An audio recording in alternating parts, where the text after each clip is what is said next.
I think I'm feeling alright. Hi.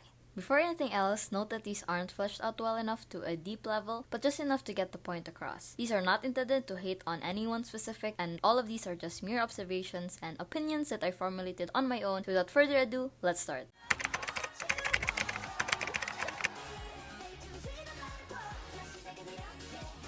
1. Popularity does not equal talent, and talent does not equal popularity. Popularity includes a lot of factors such as the marketing strategy, the algorithm, the interest of the current market, and many more. Many of which does not technically include the idol or the group being talented. Of course, there are some exceptions like a member getting praised by their dancing or vocal ability, but a lot of viral videos are also not talent heavy, like doing current trends or just posting something in the right place in the right time. With this, it does not mean that a popular group is not talented or more indie or unpopular groups are more talented, but it just means that though popularity and talent does coexist, many of the times they can be unrelated to each other.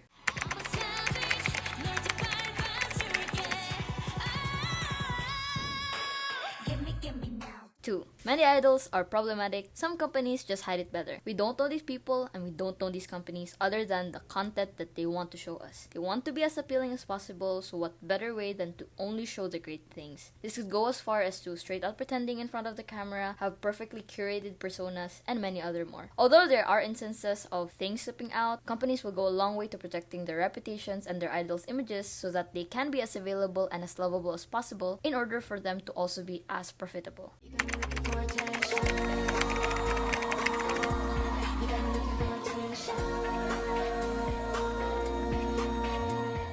3. The K-pop industry will not stop debuting minors. In fact, it might probably become an industry standard at some point. Minors kept on increasing as the generation goes. Before, there were just a few minors, which are typically the maknaes. Then we have maknae lines full of minors to full-out groups composed of only minor members. Nowadays, the age to audition is extremely low, and debuting or active idols mid-20s are even considered old. Given that historically a good number of these minor members have become popular and their very young age and vulnerability means that it makes controlling and possibly rewarding them much easier, I sadly don't see this stopping anytime soon.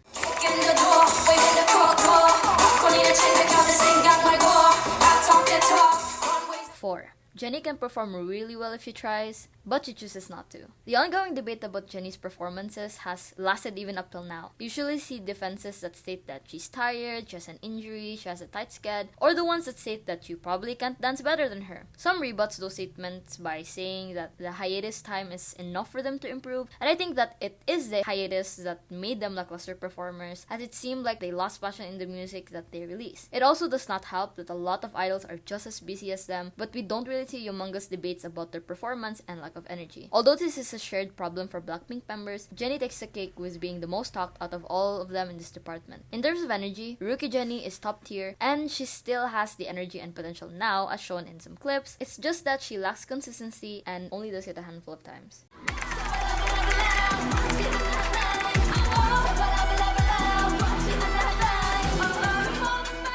5. Nmixx is the epitome of the saying, discography matters. The way that Nmixx enthusiast or the Lesserafim fandom promotes the girls is by stating that all of them are extremely talented and they have it all from the vocals, dance, performance, and energy. But, although many will agree to them having the talent, what holds a lot of people back from standing the group is actually their songs and just their discography as a whole. Many have claimed that it took them time to warm up to the song, but not everyone has the time nor brain power to listen to the songs all over again enough to like it, which in turn made a lot of people choose to not check the group in general. I feel like if they do release a typical commercial song and if they do it right, they might attract casual listeners, but a part of what makes Nmixx a group is the type of music they make. But we can't really tell that much yet, as they just recently debuted and they still have numerous comebacks to come to not only show their individual potential and talent, but to hopefully create great songs for their discography.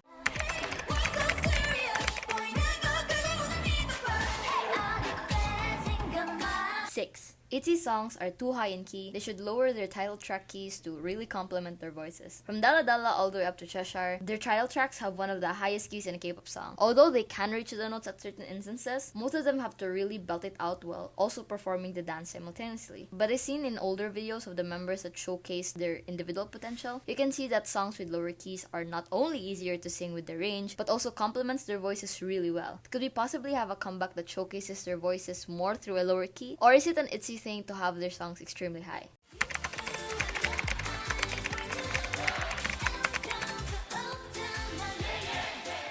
7. The line, blame the company, don't blame the idol, is just as ineffective as blaming the idol if it's only used at a surface level. Literally, almost all K-pop issues, whether it be the outfits, the line distributions, the screen time, and all the others, you often see comments that says, blame the company, don't blame the idol. And I wholeheartedly agree. This does sound correct, at least in theory, but in execution, people don't abide to this at all. They will still continue to support the group, like standing them in general, even if doing so still technically means that you are supporting the company still. This is some sort of dead-end loophole where you do want to stand your faves but also hate their company at the same time, but then doing so, you're less likely to incentivize the company into realizing that whatever they did was wrong when there is little to no backlash, and then people just forget about it after a while. Doing productive actions to blame the company takes extreme guts and collective action that no K-pop stans are ready to do yet, except one fandom, which leads me to my 8th point, which is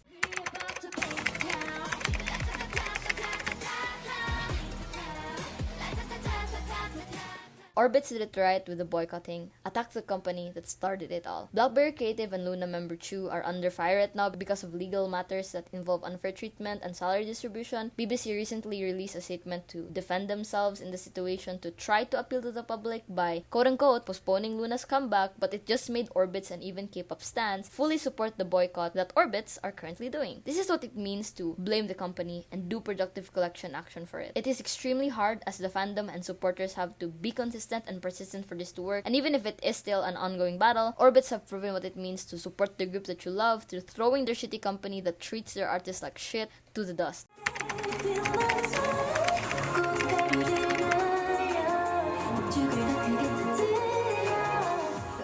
9. Calling an outfit unflattering to the idol's body just because it doesn't exude an hourglass figure has to stop. Now don't get me wrong, bad outfits and unflattering clothes can still exist, but a lot of criticism that I see in terms of the outfits is the unconscious necessity of having the hourglass figure. That means that the other body types, though can be dressed well and have their own assigned type of clothes, are labeled as bad or unflattering because it doesn't have a very thin waist with a large hips and chest. Just know that other body types exist and idols don't have to have the hourglass silhouette for clothes to look flattering on them.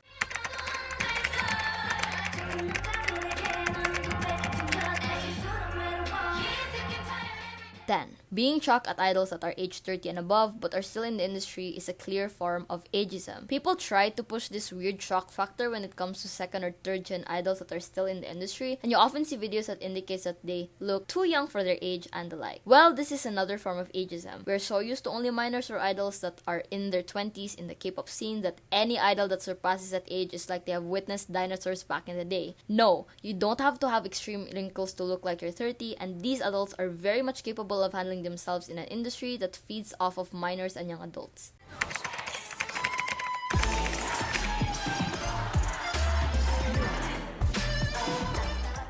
11. Idol is the middle child between 3rd and 4th gen. Now, I kind of find it weird that Idol aren't always mentioned when talking about the 4th gen impact, and it's not like they're doing bad as a group because, if anything, they just get better in terms of the content that they put out. But there's this identity crisis when it comes to the generation that they belong in. I think it kind of had to do with a lot of people associating Neon with Blackpink, which is the 3rd gen group, and people might associate Soyeon with the Produce 101 timeline, which is also in the 3rd gen. But just know that whatever generation you put these girls in, they are still as impactful as all the successful groups of those generations.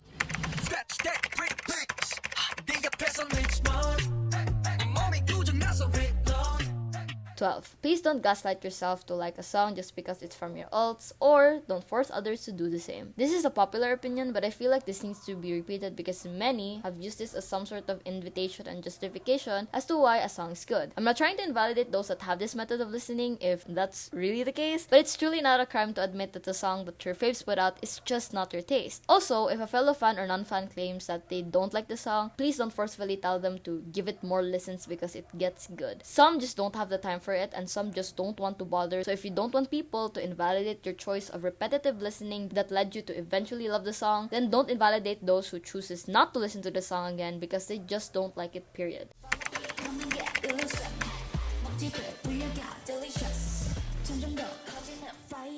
13. 99% of music shows are lip-synced. I'm talking Mnet, Inkigayo, and all the others. Even the godforsaken channel called It's Live is not actually live singing. A lot will defend it by saying that they can hear breathing, but has it ever occurred to you that they can pre-record with their breathing too? And don't get me started with the built-in auto-tune that many non-dancing performances have. It's just a little weird to me how these idols can sing perfectly with intricate choreographies that even involve a lot of jumping, but then they don't even sound remotely the same in encore stages. And yes, encore stages are meant to be fun and not some sort of moment to prove their vocals, but in the same way, I don't really trust the music shows to showcase their live vocals at all. The lip-syncing is also a little more obvious if you look and listen to the fan cams, and it's really scary how even in instances where they can showcase their live vocals, such as in concerts, have slowly been infiltrated by the loud backtrack and pre-recorded vocals. I just hope that these idols do get to showcase their vocal potential, and hey, it's okay if they don't sound 100% same in their studio track. There's always room for improvement, and live vocals, if executed well, are just as great to listen to.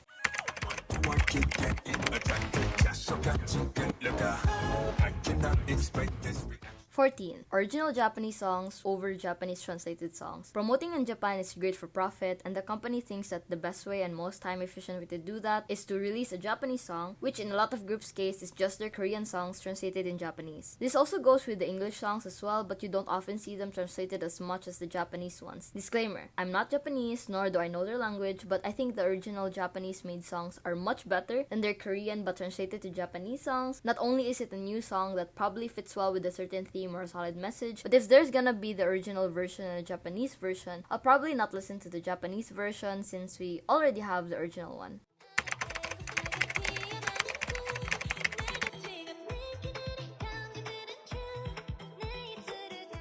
15. Plastic surgery is real, especially in the visual-heavy industry. Many might not spot it in idols because of how common it is to follow a standard face. Also, minimal surgery to enhance your facial features exists, hence why many idols still technically look the same before, but with more enhanced features. But there's nothing wrong with getting it. What's wrong is the fans' fabricated perception of natural beauty. Remember that other than plastic surgery, these idols get expensive regular facial treatments and all other high beauty maintenance so that they can look good all the time. So don't beat yourself up if you don't glow up in the same way that they do, for the sole reason that a whole ass company will invest in their beauty regime, treatments, and also assign a team to make sure that they look pretty all the time.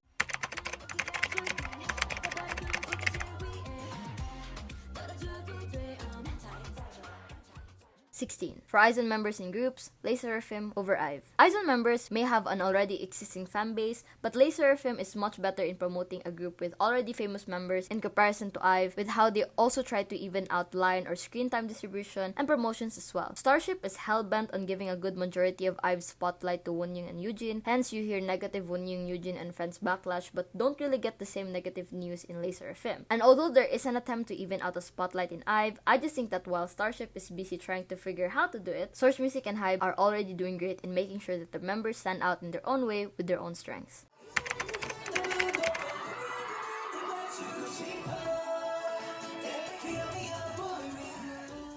17. BTS Jin should get a K-drama role ASAP. This man literally has a degree in acting, and he also had a lot of acting experience with the BTS skits and MVs. But of course, it's totally different when it's in an actual drama and we could see his true potential as an actor. Jin is currently serving in the military right now, but I hope that he does get the K-drama role soon after he's done with his enlistment.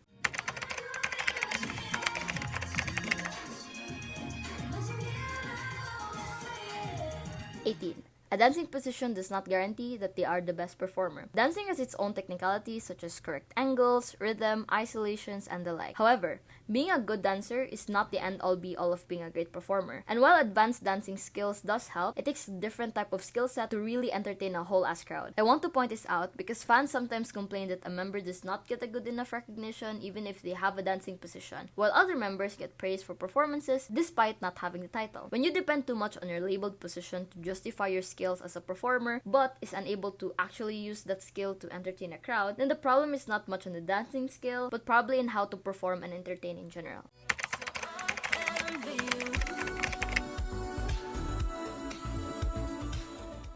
19. 19. Doing a high note is different than doing a high note that sounds good. If we push ourselves enough, I think everyone can attempt to do a high note, but it takes a special level of skill and ability to reach a high note and make it sound good at the same time. This is not to attack idols that attempts to reach high notes. I mean, if they do try and try again, maybe they might reach it comfortably, all the while sounding just as good as their edited studio tracks maybe. But this goes to a lot of fans claiming that a member remains superior just because they can reach high notes, or even at the point of gaslighting themselves that it sounds good even when it sounds shrilly and super forced. Belting high notes or singing in high key does not automatically equate to being a good vocalist. Again, there is room for criticism and improvement, but you can't get that when you publicly pretend that badly attempted high notes are the best thing you've ever heard.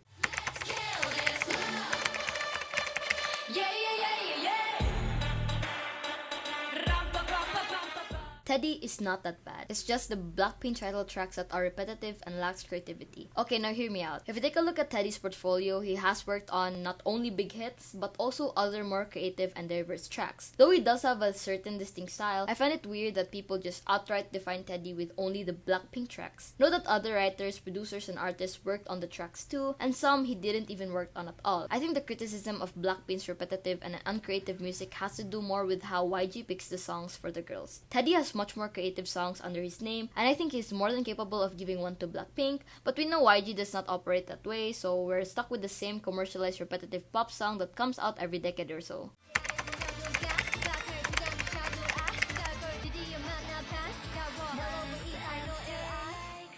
21. IVE fraud is more common in the industry than you think. IVE and Starship just got recently exposed for their cacao privilege, wherein multiple pages are made to praise IVE and defame other groups, and even went as far as speculations claiming that even their single and album sales are rigged. Now, I'm not here to debunk the rumor or justify it, but cases like these aren't really that rare in the entertainment industry. Some are more ethical than others, while some are just good at hiding their hidden strings. These companies are profit-driven and are powerful, so let's not turn a blind eye on these issues. Let's use resources to properly research, and let's also not baby these companies, as it will probably enable them even more when they know that no one will call them out for doing things such as defaming the competitors, manipulating the charts, and etc.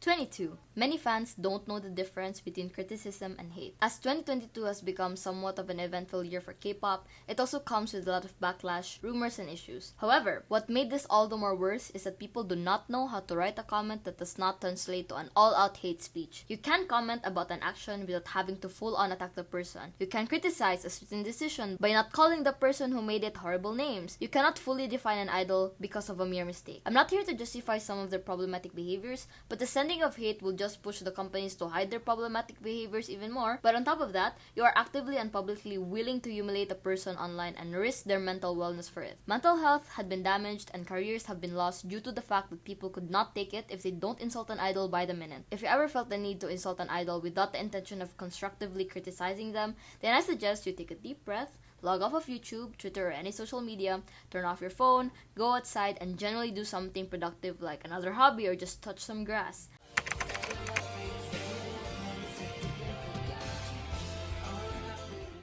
And that's all that I have. It would have been cool if the video reached 22 minutes, but I shortened it to save you all from more of my rambling. Let's hope that the fanatic bullies of K-pop won't proliferate in 2023, and though that is too much to ask for, as stans have been more brutal with their attacks, we could only dream of a peaceful atmosphere for K-pop. And that's all of 22 honest opinions before 2022 ends. Feel free to agree or disagree with me on my takes, and thank you so much for listening to my caffeine-activated rant.